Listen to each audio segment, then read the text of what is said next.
So let's get started. Please welcome Howard Schultz. So we're going to talk about all the issues because that's what this is about. It's about the important issues that matter to Americans the most. But before we do that, a lot of Americans don't know you and they don't know your story. So that's where I want to begin tonight. And to do that, I'd like to bring in Joyce Awele. Mr. Schultz, you're coming into the 2020 presidential race not having any prior political experience, but solely as a successful businessman. That was what Donald Trump ran on as his advantage over other seasoned politicians who were his opponents. How do you differ from him in this regard? Do you think your good business sense qualifies you to do a better job than he? If yes, how so? I'm not coming into this thinking about comparing myself to Donald Trump. I think his record and what he has accomplished within the Oval Office speaks for itself. I'm here today and speaking publicly about thinking about running for president because of my concern for the American people and my love of the country. I think we could be doing so much better than we are. I think we look at the country today, it's very fragile, our standing in the world, and I think what's missing right now is a deep sense of leadership that the American people are longing for and deserve, a sense of character, a sense of morality, a level of civility. My business experience is not qualifications to run for president, but it is what I've learned along the way. And if you look at Starbucks, what I've done in the last 36 years, unlike almost any other company in America, is we've provided comprehensive health insurance for every employee, ownership for every employee, free college tuition for every employee. And we did that because of trying to build a different kind of company of balancing profit with responsibility. And I think that is a model for trying to do things in America that has not been done before. And that is to create the kind of spirit and the kind of confidence that the American people are looking for in leaders that they do not have today. If your experience to potentially be the next president of the United States is not your experience running Starbucks and building it, what is your qualification to be president? Well, I think my qualifications is my life experience. I grew up in public housing in Brooklyn, New York, in the projects. When I was 7 years old, my father came home from work, injured on the job, lost his health insurance, lost workman's compensation, and we were destitute as a family. I lived through the shame and understanding of what it means to be in fear of no health insurance and no money. I took that experience and it provided me a lens of how I would see the world and how I would try and build my company. What we're really talking about today is the fact that the country has lost a sense of leadership in both parties, lost a sense of understanding about the values and the conscience of the country. And someone has to stand up and say, I'm going to be accountable. I'm going to look at the results of what we need to do, and we're going to accomplish things on the basis of what the American people need. Both parties today, on the far left and the far right, are more interested in partisan politics, revenge politics, and not doing the people's business. The reason I'm here tonight and the reason I've stepped up is because I'm concerned about your children, my grandchildren, and the future of the country. I know we can do better than this. With us now is independent voter Greg Amata. He is a video designer working on a production here in Houston. What's your question? Mr. Schultz, you have touted your own rags to riches story as a reason for your potential run for president. Do you think your success is all because of hard work? Or are there any advantages that our current system gives people like you after achieving a certain level of wealth? What would you say to the millions of hardworking Americans that are not billionaires? What do you think is holding them back? If anyone would have told me when I was 10 years old or 15 years old, living in public housing, that I would reach this level of success, I honestly would never have believed it. Not possible. But why was it possible? It's possible because it could only happen in America. When I look at the country today and I look at a statistic that says 40% of the American families don't have $400 in case of a crisis, what it says to me is that the prospects of that level of success that I enjoyed is not as accessible to them as it was to me. I find that completely unacceptable. And it's unacceptable because the government and Washington is not providing a level of humanity, responsibility, and understanding about the compassion and the empathy necessary to make sure that everyone in America has a chance at that dream. I mean, I'll just ask you a question of all of you. Does anyone in this audience think that the United States government is doing well for you and your family or for the country and the American people? Raise your hand if you think the government is doing well for you. Not a single hand. So no one in this audience, just think about this, no one in the entire audience thinks the government is doing well. That is why I'm here. And I got good news for you. We can fix it, but we can't fix it under a broken system where the far left and the far right are more engaged every single day and more interested in self-preservation, self-interest, and not representing you. So let's get to some of the key issues on the minds of the voters with us now.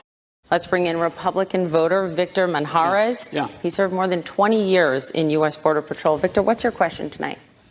Mr. Schultz, my question is, our country has long welcomed migrants into the United States as long as they've entered in a manner that we have deemed acceptable. The estimated 12.5 million people residing in the United States without appropriate immigration documents has not been addressed. My experience as a Border Patrol Chief Patrol Agent tells me it's not practical to round up everyone. What would your policy approach be to addressing this group of individuals? I really appreciate the question because I have spent a lot of time thinking about this, and I've actually traveled to McAllen, Texas, to see what was going on at the border. The question about immigration today, for me, is not a question about the wall. It's not a question about ICE. It's not even a question about the Dreamers and the 11 to 12 million people who are here unauthorized. It's a question about humanity. This is a perfect example of why I'm here tonight. The vast majority of American people, and I'm talking about 75% or so, have been longing for, asking, and demanding an immigration bill that is sensible and that we pass. The Republicans on the far right want to do everything they can, which I agree with, in terms of securing the borders. That's the right thing to do. The Democrats want to abolish ICE, more or less. The Republicans have put people, children, in cages and stripped mothers from babies. That is not humane. The Dreamers, in my view, in terms of the humanity of the country, should be allowed a pathway to citizenship. And the 11 million to 12 million unauthorized people who are here should get in line in a fair way, pay their back taxes, pay a fee, and bring them in. But the question of humanity is this. Everyone in this room, 95% of all of us here, are here because of our ancestors have come here as immigrants. We are a country of immigrants. The United States of America should not be building walls. We should be building bridges and allow people in. It is the foundation of our society. But we also should do everything we can at the border to secure the borders with the best technology available, which we have in this country, and not allow bad people in. But the politics on both sides, the far right and the far left, have used this as a weapon to politicize the situation, when the vast majority of all of Americans want an immigration bill that is sensible. This can be fixed, but not with a broken system where the extreme left and the extreme right will not give the people what they want. And that is, again, why I'm here tonight and believe so strongly that the system is so broken. On another key issue that can be very divisive in terms of how you tackle it, and that's climate change. We have a voter here who's with us, Joel Phillips, a student at the University of Houston, a Democrat. Your question tonight. My question is, as a lifelong Houstonian, I've seen the damages that hurricanes have caused to my city, and I watched as Harvey continued in a devastating way, that damage. So in the face of a warming climate that leads to more powerful storms, how much of a priority would climate change be to your administration, and what are some plans you have to tackle that issue? I think the concern that you have, I share at the highest level. I came here to Houston during Hurricane Harvey. I went to New Orleans during Katrina, and I've seen for myself what is happening in this country and around the world. But let's maybe bring up the topic of the day, which is the Green New Deal. I read with great interest what they were suggesting. And I think these are well-intentioned people, and like me, are gravely concerned about our planet, climate change, and the things that we have to do. So the first answer to the question is, this would be a top priority. So here we are in Texas, where oil and gas is a primary product of this entire state, but yet you lead the nation in wind energy. So it's not an either-or situation. We can do both. Mr. Schultz, on the Green New Deal, it includes a federal jobs guarantee. Yeah. Are you supportive of that? And you mentioned Democrats throwing up slogans. You were, until, a matter of months ago, a lifelong Democrat. You've contributed mostly to Democratic candidates, but the party, you've said, has moved too far left for you. So let's go to a Democratic voter who has a question for you, Marika McCool. So you openly opposed Alexandria Ocasio-Cortez's proposal to raise the marginal tax rate to 70% on incomes over $10 million. So if you're elected president and being a member of the group of people who earn over $10 million, what would your proposed tax plan be? First off, I should be paying more taxes. And people who are in the bracket of making millions of dollars, or whatever the number might be, should be paying more taxes. But we have to go back a year or so. I was very vocally against President Trump's corporate tax break of lowering the corporate tax rate from 35 to 21%. I was against it because corporations should not have been given that sweet deal without any incentive to do anything for their employees or the communities they serve. Education, training, whatever. There was a tremendous opportunity for the United States to have comprehensive tax reform. And that would have meant higher rates on individuals like myself. Corporate tax rate of 21% should have never happened. And we should have examined how can we create comprehensive tax reform so that we could lower the taxes for the middle class. But the headline is here, I should be paying more taxes, and people who make this kind of revenue and of means should pay more taxes. In addition to that, there should be infrastructure development. And one of the things I've learned this year, which really surprises me, is that about 20-30% of people who live in rural America do not have broadband access. FDR, more than 60 years ago, made it a right for every American to have electricity. It should be a right for every American family to have broadband access. So we're living in a digital age. We can't leave the American people behind. So, Mr. Schultz, the question that we received the most of by far ahead of this town hall was about your potential impact on the 2020 race. So on that topic, let me bring in Democrat Alex Lammers from Rice University, a freshman. What's your question? I'm not a fan of the two-party system. Your statements about a widening ideological gap and functional divide between Democrats and Republicans are true. But if you choose to run in 2020, you will have to convince millions of Americans that a vote for you is not a vote for Donald Trump. Why is this the time, with considerable risk of contributing to his reelection, to try something new? Let's go back to the question I asked earlier just to make sure we reset. I asked the audience, does anyone in the entire audience think that things are going well and the U.S. government is representing this audience and the American people well? And there wasn't one hand that goes up. I think that is primary evidence that the majority of Americans who are not on the extreme left and the extreme right feel as if they are not being represented and that we are losing something. We all know something's not quite right. And so when I look at the situation, I have a strong belief that it's time to disrupt the two-party system that is broken, that is based on revenge politics. And now people have asked me, how could you win? And I think this is a very important point, is that in the last almost 30 years, every presidential election basically came down to 8 to 10 battleground states. But can you imagine a situation, if I run for president, we will be on the ballot of every state, and then the majority of every state, almost 50 states, a couple of them will not be in play, but let's say 45. For the first time in over 30 years, everyone's vote will matter. So if you're a Democrat in a red state, your vote doesn't matter because it's predetermined, and vice versa. But in a three-person race in almost 50 states, for the first time in over 30 years, American people have a voice and their vote really counts. And I'm here not saying I'm against the Democratic Party. I'm here saying I no longer recognize how far left they've gone. I just don't see myself in the party. And I believe that the majority of Americans feel like I do. The far right and the far left does not represent them, and they're looking for a home. I also think millions of Republicans who do not want to pull the lever for Donald Trump, if they have a better choice versus a far left Democrat, will come my way. First off, the issue of being a spoiler How can you spoil a system that is already broken? It's just not working. So it's not the right word.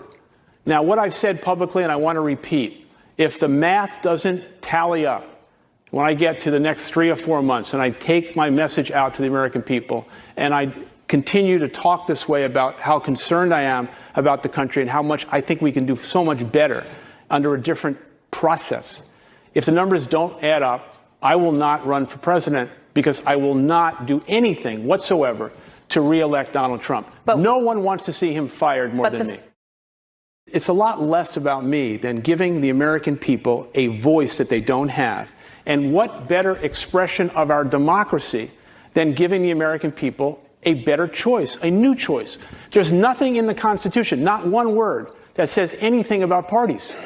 So why can't I raise my voice and say I'm deeply concerned about where we are as a country, I'm deeply concerned about our standing in the world, which we have not gotten into, and I want to restore a set of values and dignity back into the Oval Office, and I want to see the American people once again feel as if America is a place for everyone, regardless of your station in life, the color of your skin, your sexual orientation, your gender, that everyone has an opportunity in America, and give the power of our government back to the American people. So, that is why I'm here. With us now is independent Stephen Preston, a retired U.S. Army officer. Thank you for your service to all of us. What's your question? Sir, on 60 Minutes, you stated, and I'm quoting, "Is it in our national interest to have a fight with Mexico, Canada, the EU, China, NATO?" You asked, "These are our friends. These are our allies. We're much better as a country being part of the world order." My question is, in light of their human and labor rights record, ethnic crackdowns, unfair trade practices, and militarism in the South China Sea, are the Chinese our allies and our friends? I made that statement at 60 Minutes. I incorrectly included China in the sentence about allies. I don't believe China is our ally, but I also do not believe China is our enemy.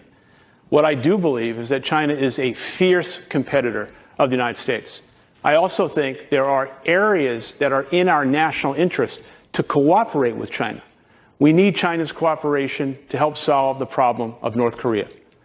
We also need China's cooperation specifically with lots of other nations with regard to doing everything we can to solve the climate change issue.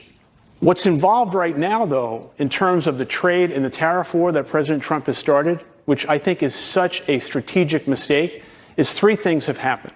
One is that this trade and tariff war has resulted on a tax on U.S. consumers on lots of goods and services. That's one. Second, every farmer, everyone within the agricultural industry, everyone in the steel industry has lost markets that will not come back for years. And the third thing, and most importantly, is that we have damaged at the highest possible level an important diplomatic relationship with China, as China is building something very, very important that has not been discussed a great deal about, called One Belt Road. Think about it as a super infrastructure development, and they are investing billions of dollars. That one effort, and then them taking the long view, is going to give them an economic advantage in the most important future region of the world, the entire Asia-Pac region. And you know where we are? We're absent. We're not there.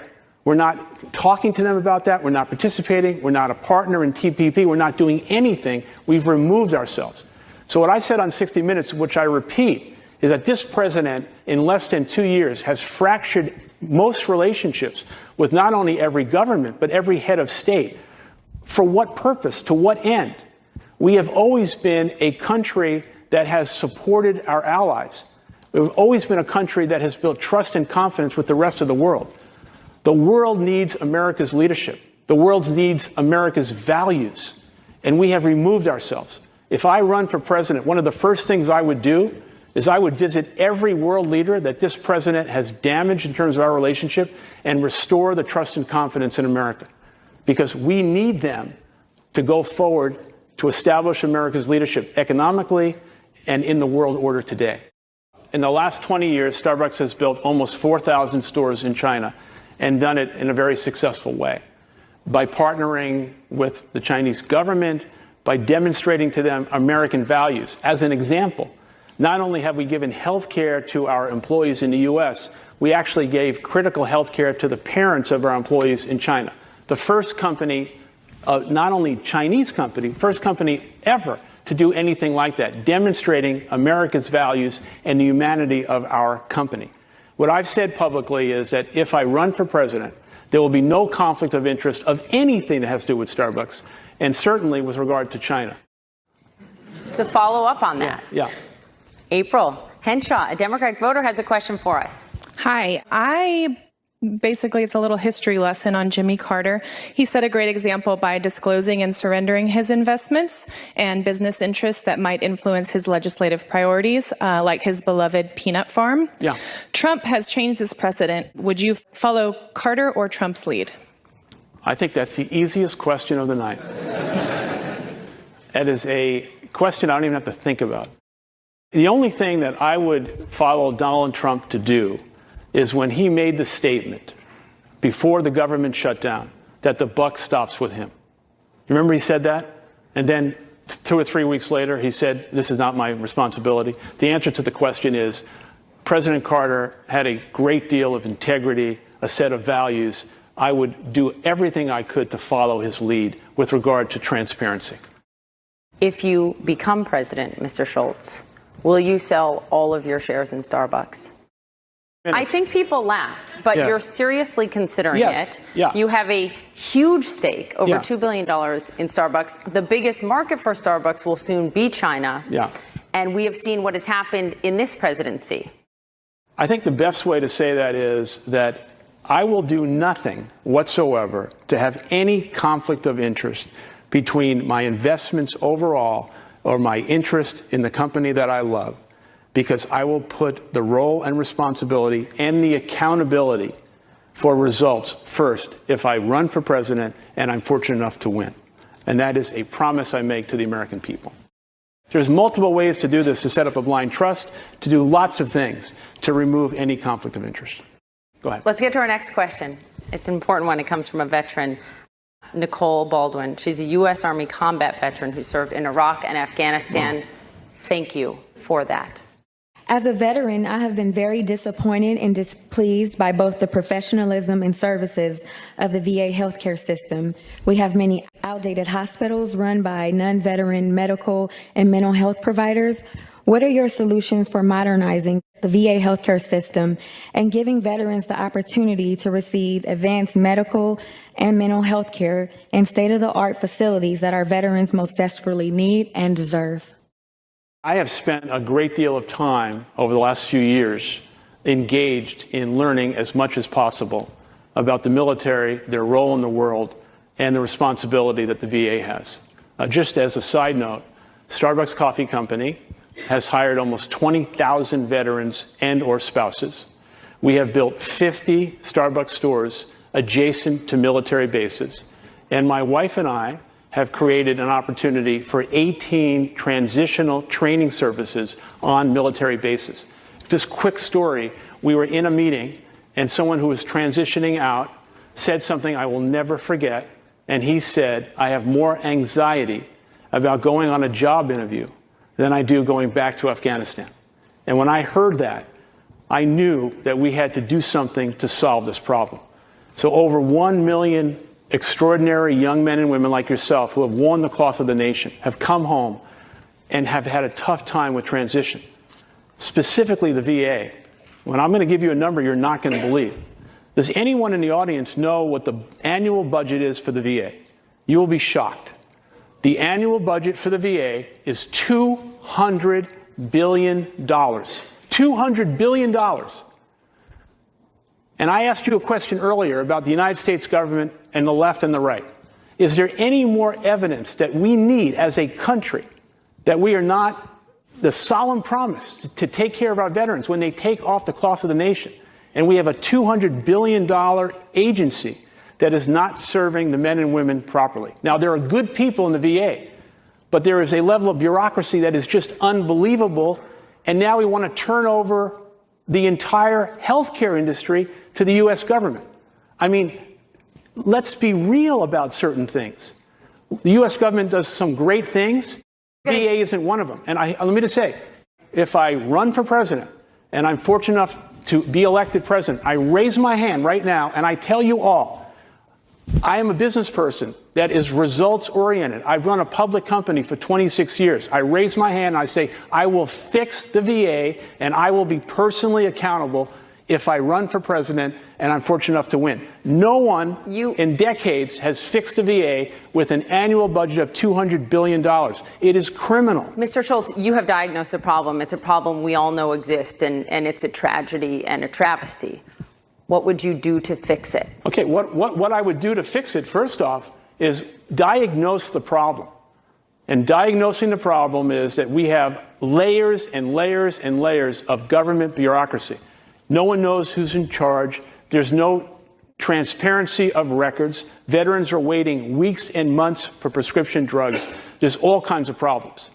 You have to put the quality people in charge with accountability to the president. The President of the United States is not concerned about the VA. That is not what he's worried about. He talks a great deal about his support of veterans, but doesn't do much other than when the cameras are on. I will fix the VA because it's about leadership, it's about character, and it's also about the temperament of humility to listen to people who are smarter than you, who have more experience than you, to help solve this problem. So it's really about leadership, it's about character, and it's about results and accountability. I will be accountable. And if I run for president, I promise you, I will fix the VA. And I'd like to take a moment to talk about something in your career leading Starbucks that you call a blow to our soul.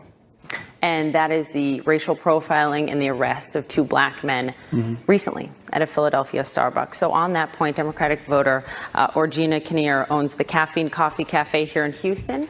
Yes. And you have a question on this issue. Yes. Hello, how are you? Thank you. Last year, an acute situation developed at Starbucks store in Pennsylvania. Our nation was divided, and thoughts of racial profiling soared.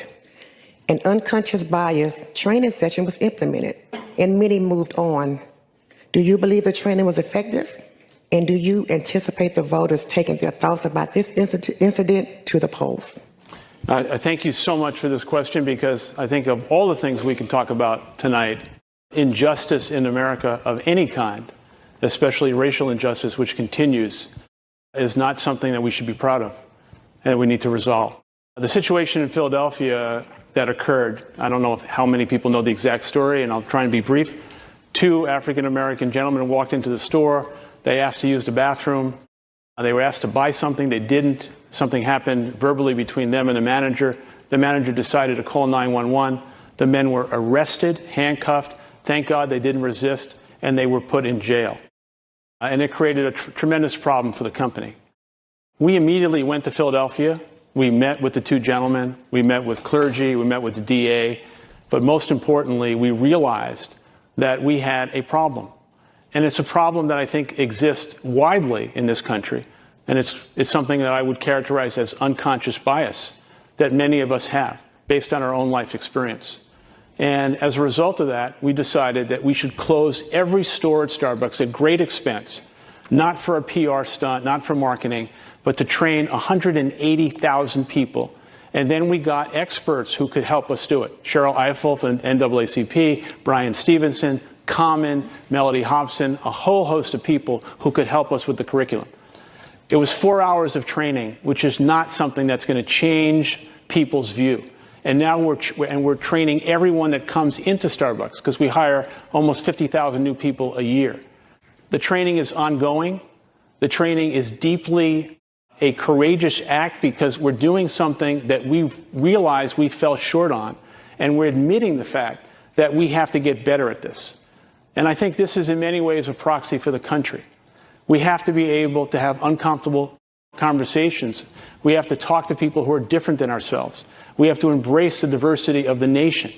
Starbucks is a diverse organization, and we want to do everything we can. It was a terrible moment for the company. It's not something that we're going to forget, and it's something that we learned a great deal from, and we're still learning it about. And I would just say, as somebody who grew up in a very diverse background as a young boy in the projects, I didn't see color as a young boy. And I honestly don't see color now. And I want to do everything I can in terms of the character and the dignity of what it means to be the President of the United States, is if I should run and be elected, that the Oval Office represents so much about the character of the nation, the morality of the nation. And we all know that we've seen things in the last 2 years that embarrass us, not only at home, but around the world.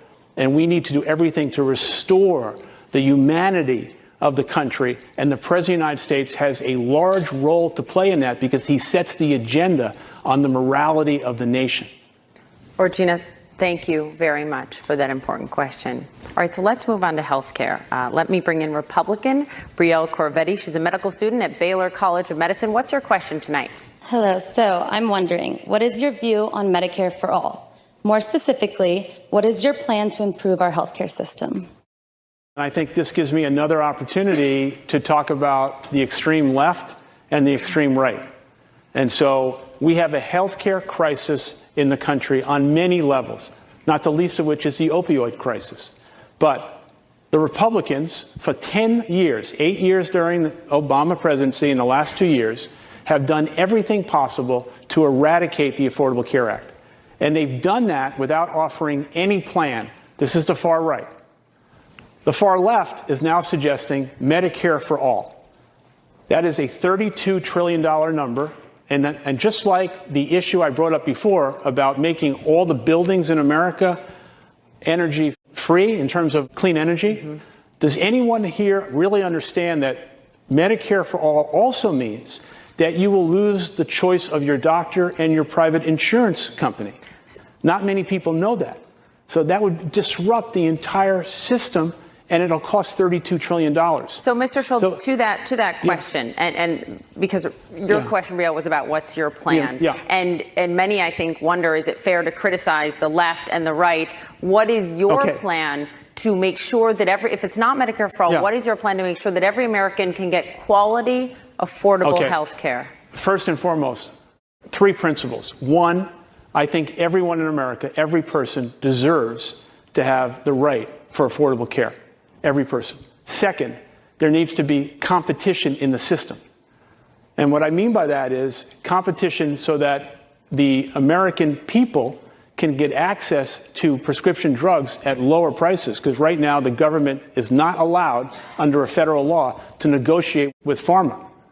The third thing is that it has been tested but not proven yet about interstate commerce among insurance companies.